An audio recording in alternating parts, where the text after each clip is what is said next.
میرے مولا حسن کو زہر ملا۔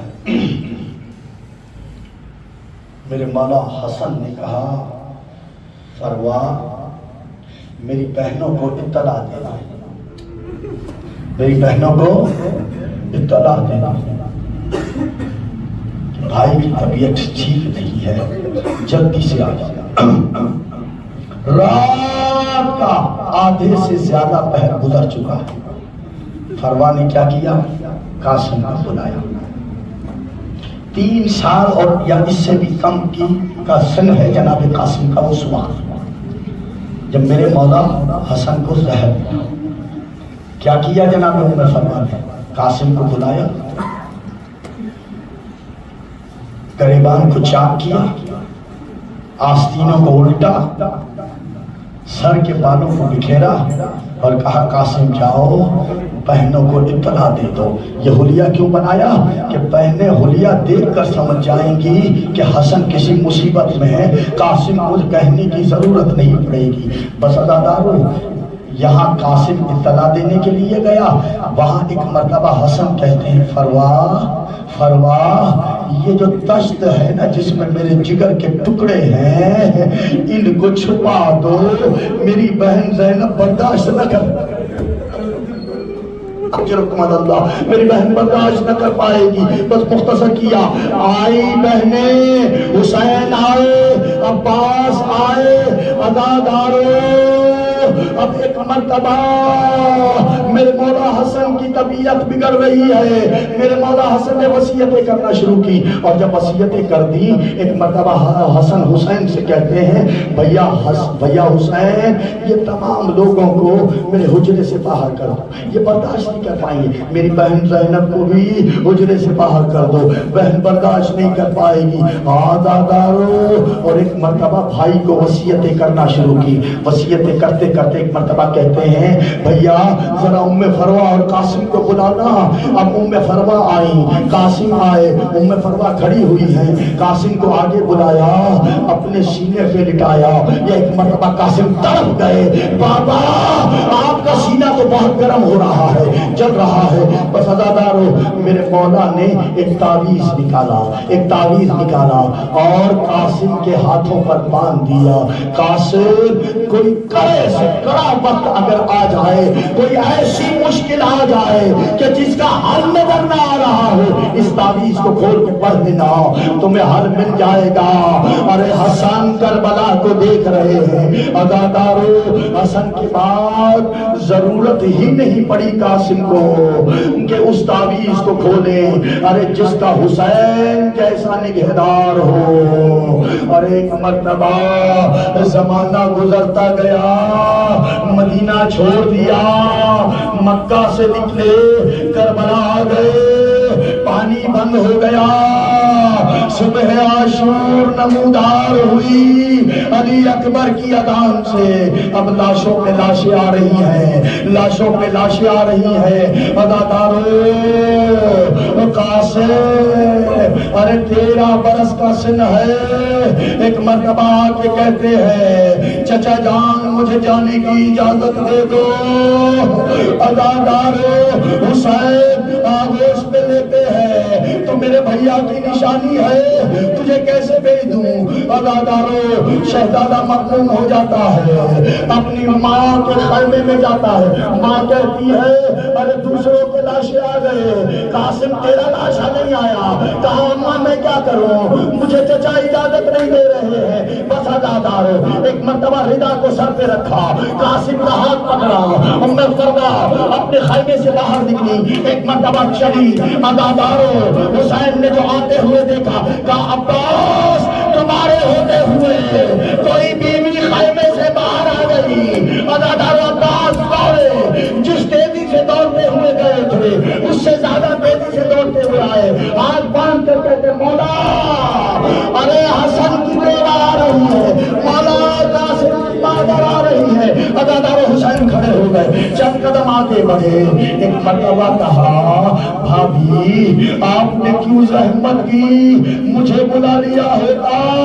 بس عزادارو ایک مرتبہ ام فروا کہتی ہے حسین ارے حسن کے بعد میں کی، میں نے تم سے کوئی فرمائش نہیں کی، اس لیے کہ تم میرا ہر طرح سے خیال رکھتے تھے، لیکن حسین آج میں ایک فرمائش کر رہی ہوں، دیکھو رد نہ کرنا۔ حسین نے کہا بھابی حکم کریں، کہا میرے قاسم کو مقتل میں جانے کی اجازت۔ عزادارو حسین دیکھ رہے قاسم کو، کبھی فروا کو، یا ایک مرتبہ قاسم کو بابا کی وصیت یاد آئی، ارے تعویذ کو نکالا، تعویذ کو کھولا، اب جو پڑھا مغموم چہرہ گلنار ہو گیا، شگفتے پھول کی طرح کھل اٹھا، اور ایک مرتبہ کہتے ہیں چچا جان یہ آپ کے بھی امام کا خط ہے آپ کے نام۔ عزادارو بھیا حسن کے خط حسین نے ہاتھوں میں لیا، آنکھوں سے لگایا، لب سے لگایا، اب جو پڑھنا شروع کیا تو لکھا ہوا تھا حسین میرا بچہ اگر مقتل میں جانے کی اجازت مانگے ارے میری طرف سے قربان کر دینا۔ حسین کے امام کا حکم تھا، حسین کیسے انکار کرتے رہے؟ عزادارو حسین نے اکبر کو بھیجا، روئے ضرور ہوں گے لیکن اتنا نہیں، عباس کو بھیجا، اور محمد کو بھیجا، لیکن مقاتل نے لکھا جناب قاسم جب مقتل کی طرف جانے لگے عزادار حسین نے بلایا، ارے گلے سے لگایا اور اتنا روئے کہ بے ہوش ہو گئے۔ عزادارو حالت غشی سے باہر آئے۔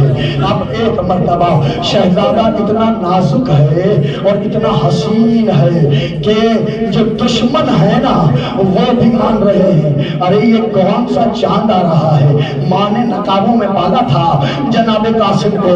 عزادارو اور اتنا کمسن ہے کہ خود سے گھوڑے پہ نہیں بیٹھ سکتا، مولا عباس نے گود میں اٹھا کر قاسم کو گھوڑے پہ بٹھایا، لیکن عزادارو کمسن ضرور ہے لیکن جب مقتل میں پہنچے ہیں ارے پشتوں کے پشتے لگا دیے۔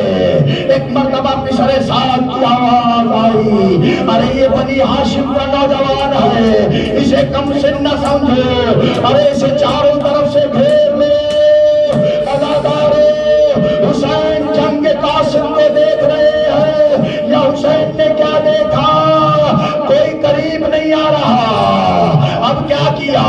تیر جوڑے، کمانوں سے تیر نکلے، قاسم کے بدن پہ تیر، قاسم کے چہرے پہ تیر، قاسم کے رخسار پہ تیر، قاسم کی پیشانی پہ تیر۔ اب قاسم سے زینے فرس پہ رہا نہ گیا، آواز دی چچا مدد کے لیے آئیے۔ قاسم زین سے زمین پہ آ رہا ہے۔ عزادارو یتیم حسن کی آواز سنی، ایک مرتبہ حسین نے عباس سے کہا ارے میرا بھتیجا گھوڑے سے گر رہا ہے، عباس تم دائیں سے چلو میں بائیں سے چلتا ہوں، بھوکے شیر کی طرح۔ عباس ادھر سے گئے، حسین بائیں سے گئے، حملہ کیا، ارے دائیں کی فوج بائیں گئی، بائیں کی فوج دائیں گئی، ارے اسپا سے ارے قاسم تقسیم ہو گیا۔ جب بھی کسی گھوڑے کا پاؤں قاسم کے جسم پر آتا تھا قاسم پکارتا تھا چچا مدد، چچا مدد، چچا مدد۔ اب جو حسین ایک مرتبہ قاسم کی لاش کے قریب گئے تو وہ لاشا تو نہیں تھا۔ عزادارو حسین گھوڑے سے اترے جیسے کوئی مالی ارے پھولوں کو چنتا ہے۔ حسین نے قاسم کے ٹکڑوں کو جمع کرنا، قاسم کے ٹکڑوں کو جمع کرنا شروع کیا۔ عزادارو ابا کو گٹھڑی بنایا، ارے اپنے سینے سے گٹھڑی کو لگایا، حسین لے کر چلے۔ ارے جب خیمے کے پاس پہنچے تو در خیمہ پر ارے فروا کھڑی ہوئی ہے۔ اب جو حسین کو دیکھا، حسین خیمے کے اندر آئے، فروا کہتی ہے ان کے حسین کیا تیری قربانی مقبول نہیں ہوئی. ہر ایک کا لاشا خیمے میں لائے. مولا میرے بیٹے کا خیمہ نہیں، میرے بیٹے کا لاشا نہیں لائے. حسین ایک مرتبہ اس گٹھڑی کو زمین میں رکھا. کہا ماورے کاسے، ارے جس طرح تیری قربانی قبول ہوئی ایسی تو کسی کی قربانی قبول نہیں ہوئی. اب جو کھلی گٹھڑی حسین ماں نے دیکھا، بچوں کے بچے کی لاش کے ٹکڑے، عزاداروں ماں نے کیا کیا؟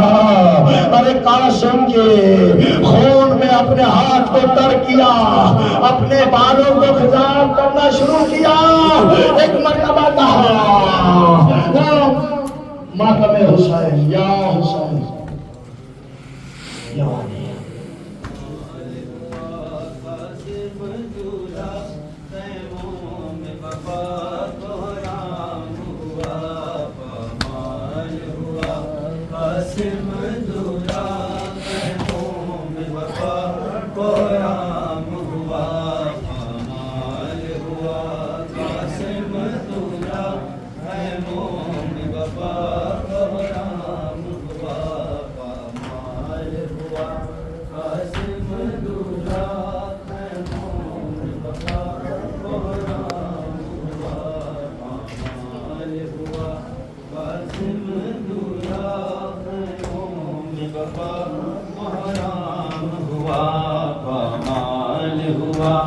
قاسم دولہ